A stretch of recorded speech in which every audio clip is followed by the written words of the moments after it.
оокат Ошно оокат Баткен жолу боюнча дагы көп суроо беришет. Ушул жолу оңдолбоду деп. Анан кийин былтыры дагы элдер көп суранышкан. Деги эле ушул ноокат жолу качан оңдолот? Сиз өзүңүз ушул облустун жетекчиси катары бир ушул жолдун азабын тарткан бир айдоочуларга, унаа башкаруучуларга бир айта кетсеңиз да.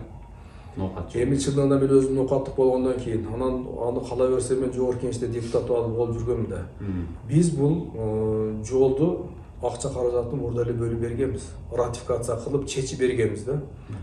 Анан ошондо министрлер келет эле, тиги өкмөттүн жетекчилери келет эле, премьер-министрлер ошондо суроо бергенибизде мына башылат, ана башылат деп эле убадалар берип келип жүргөн да.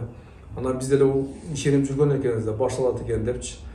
Анан акырында анан бул жерге жетекчи болуп келгенден кийин мен өзүм түздөн түз кызыга баштадым. Эмне үчүн ушул качан ратификация болгон, акча каражаттар качан чечилген, эмне үчүн ушул жумуш башталбай жатат депчи.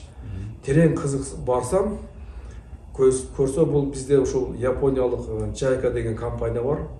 Ошолор менен бул акча каражатты ошол Япония мамлекети берет экен. Анан ошолор мен түзүлгөн келишимде ошол жерде биз салыктан бошотобуз деп убада берип койгон экен, келишим түзүп берген экен да. Анан салыктан, социалдык төлөмдөрдөн бошотобуз деген убадаларды берип, келишимди жазылып калган экен. Ушул маселени ошол биздин мурдагы өкмөт башчыларыбыз чечпей келген экен да. Себеби деген алар кызыктар болгон эмес да. Анан мен барып өткөндө ошол азыркы түзүлүп аткан мынакей министрлер кабинетинин жетекчилерине кайрылып, ошол жерде иштеп аткан биздин жетекчилерге кайрылып, ушундай маселе болуп атат.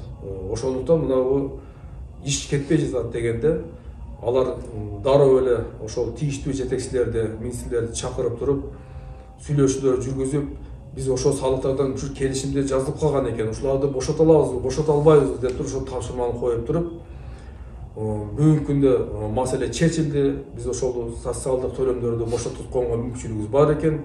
Бошотуп, ошол жана JICA деген компанияга биз ошол келишимде аткарылган, көрсөтүлгөн нерселердин баарын аткарабыз дедик эле. Мана бүгүнкү күндө Кудай буйруса тендерге документацияларды тапшырды. Булардын мыйзам боюнча тендер 90 күнүн ичинде чечилиш керек экен. Демек 3 ай убакыт бар экен да. Кудай буйруса ошол тендерге азыр документтер тапшырылды. Ошо 90 күндөн кийин тендер жарыяланат. Уткан компания Кудай кааласа мына келе жаткан 2022-жылы ишти баштайт. Кудай буйруса ошол март айларына деп атабыз. Ушул күндөрдө толугу менен ушул Ош-Ноокат жолу иштери башталат деп мен убада берип кете алам. Капиталдык ремонттун өтөт ушундай. Реабилитация болот да, бул толугу менен ремонт болуп, асфальт басылып төшөлөт.